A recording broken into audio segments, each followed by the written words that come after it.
So what we're going to see today is a very brief visual that I put together using Tableau.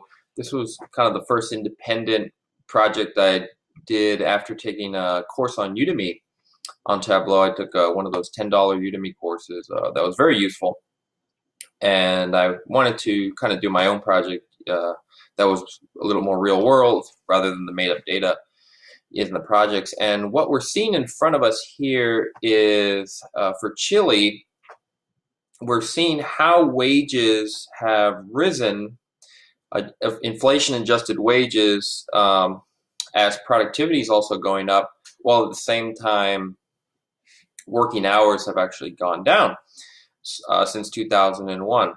So for this project, the data sources are really easy to find. Chile has something called the Instituto Nacional de Estadísticas, also known as in English, the term would be National Institute for Statistics, and they have tons of data freely available especially on all kinds of economic areas, and it's all you probably are expecting this in big spreadsheets, spreadsheets that while there's lots of great data there, it's not very visual. It's hard to get inferences from that data just looking at a big mass of numbers.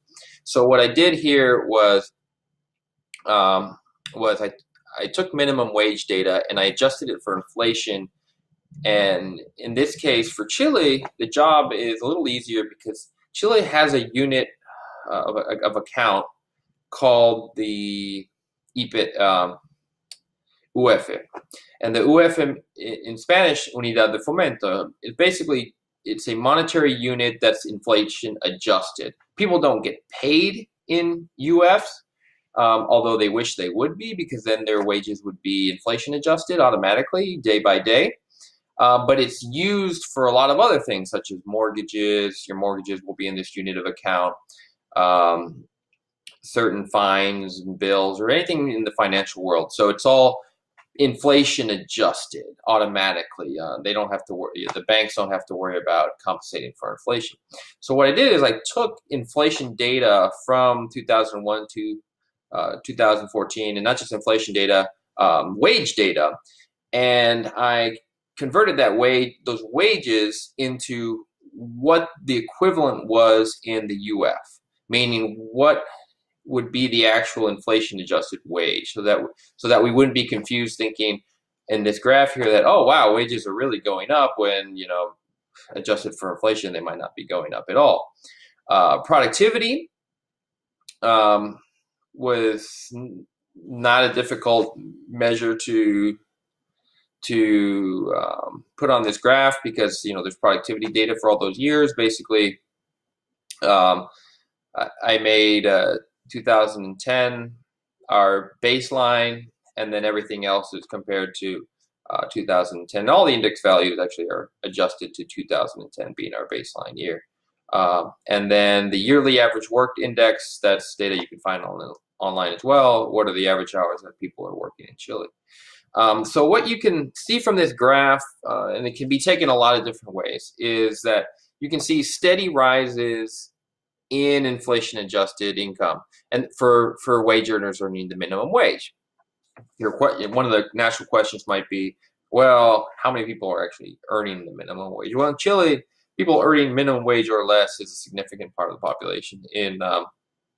For example, large corporations, it's estimated that it could be as high as 20% of the labor force.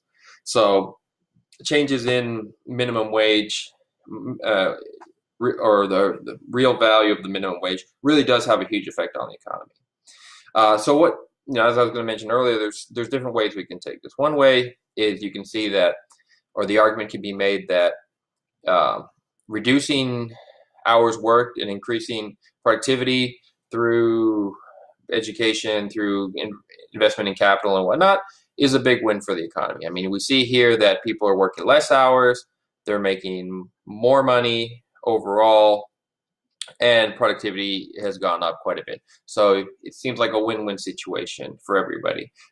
The workers are winning in higher quality of life, and the industrialists are winning because they're getting more out of their workers, right?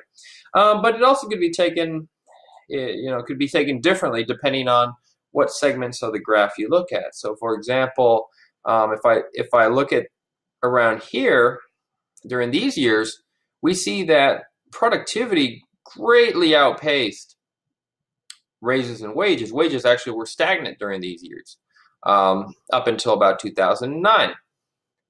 And the way that can be taken is that the industrials made huge surpluses during that time because they were getting huge gains in productivity, but basically none of that was passing on to workers. So it was, they were kind of skimming the cream during those periods until about around 2009, moving on, where wages kept up with productivity, and later on, wages were actually rising beyond productivity for a brief period of time. So there's different ways to look at this. It appears that there's periods where there's some cream skimming going on from the industrial sector, and there's other cases where there seems to be very marginal worker gains beyond productivity. So interesting data. It was an interesting project overall. It didn't take a lot of time to put together. Just a couple days. Just like anything with Tableau, I mean, what they tell you when you take a Tableau course is absolutely correct.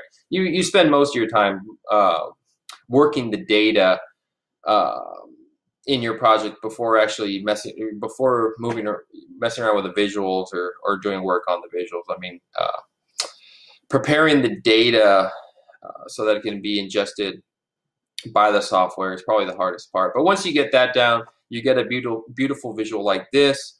What's great about this is, we're seeing 13 years of data on a single slide rather than looking at a spreadsheet that, when you look at the raw spreadsheet from the National Institute of Statistics, you're seeing numbers for each month. You're seeing UF data for each month, productivity data for each month, wages for each month, and you're looking at for 13 years. If I gave you that, some people actually work well with that kind of data.